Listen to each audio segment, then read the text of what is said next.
Ang issue ngayon dito is that nagpaparinig siya sa bawat kampanya. Sinasabi niya na bakit itong may mga tao na nag-iikot, nagbibigay ng maayuda, ng mga dilata, ng mga may pangalan pa ng mga dilata, tsaka mga 2,000 na pinamimigay sa tao. Pero nasaan sila nung panahon ng pandemya? Nasaan nga ba sila na? Oo, yun ang sinasabi niya. Nasaan sila nung pandemya? Tayo lang ang ang nandoon nung pandemya.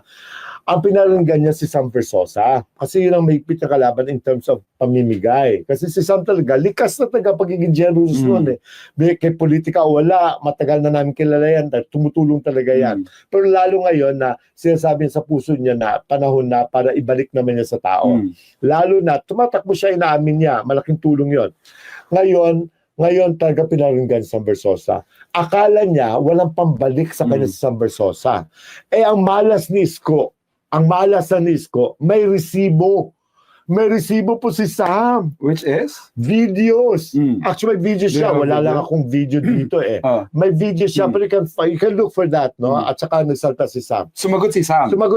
Sabi niya, ang sinasabi niya dito is that, huwag sanang kalimutan ni Mayor Isko, ni dating Mayor Isko. Ni Yorme. Na dati magkasama sila. Sinasama siya ni Isko sa pag-iikot niya noong 2020 during the pandemic time. Yung pandemya, kasama siya. At saka nagbumili talaga siya ng mga 20,000 na sacks of rice. Tapos pinamigay mga dilata. Noon pa niya ginagawa. So, may resibo.